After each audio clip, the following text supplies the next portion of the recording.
For many riders, there's an annual trip away where they leave their home trails, maybe leave the parks and centres that they're used to riding in and head back country or to a bit more big mountain terrain, and they're going to experience different features on trails. One of the big differences that you may not find in more cultivated trails is the switchback. The real tight turn, not necessarily bermed, not necessarily giving you much help around the corner where you've got a lot more to do. In essence, a switchback is just another corner, but with the complicated overlapping factors within that corner, it's easy to lose your confidence, for your technique to start to wane, and you start to find them a bit more of a problem, having problems thinking through, looking through and pushing through than perhaps you would on a standard trail that you know very well.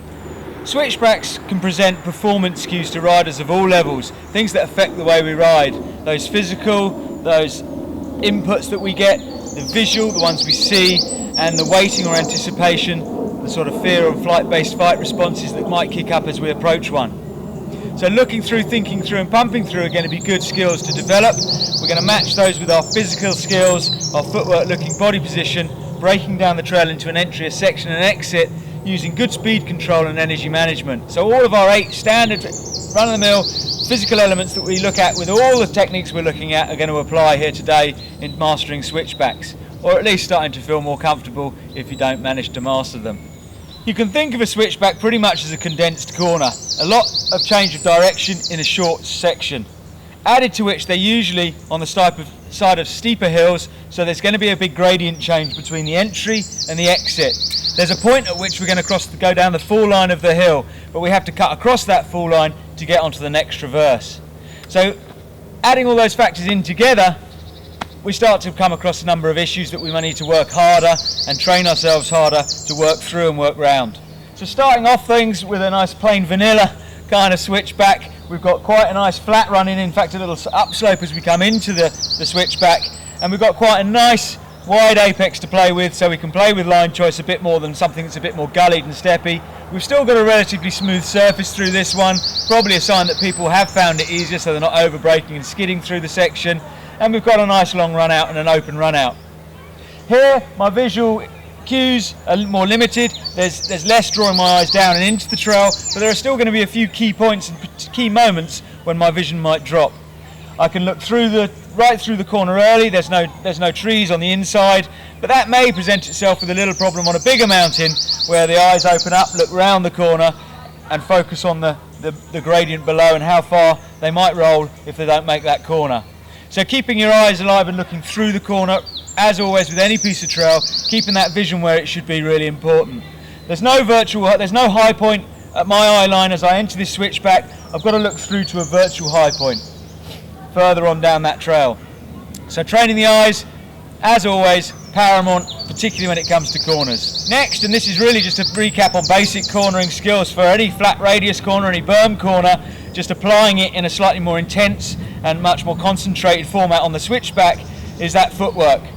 As I come into this corner and as you approach many switchbacks, you may find yourself on a bit of a camber, and certainly as you exit the corner there may be a bit of a camber, trying to push that bike down the hill. Getting my outside foot down, switching as I'm riding from outside foot down in this section to outside foot down through the corner and onto the exit. I can use that body mass down through my foot to drive the tyres into the ground as the bike leans over.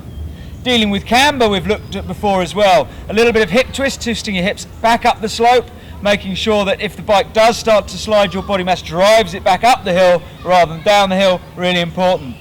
So as I come through this section and set my entry speed up, I'm going to be looking through, using my body position and footwork to keep control of the bike, and obviously with this downslope speed control is going to be a bit of a factor. I'm not going to hit this at Mark 10 and try and accelerate massively through the section. I'm going to set my speed up and try and accelerate a bit through the section, but I need to keep that all-important emotional control. If the bike runs away with me as I go down the fall line, that's when I can start to freeze. Either flight or fight instinct making me freeze to the spot and therefore not deal with what I need to be doing. So input wise on this one, a little bit of gradient change, the bike might accelerate, fairly smooth surface, a little bit of drift maybe if I was picking up some speed on the looser surface, but good footwork, looking and body position are going to see me through that. Always important obviously as I approach the section to keep my breathing going, not hold my breath, and think through, look through and push through. Let's just have a little roll through this fairly basic switchback, just getting your head around the idea of 180 turns aren't going to be any more difficult really once we get the elements right than the standard corners that you find on everyday trails. So as I approach, I want to be looking through to my exit point. There might be some looks down, but I don't want to dwell there. We're getting the outside foot down, twisting the hips through and pushing through the corner.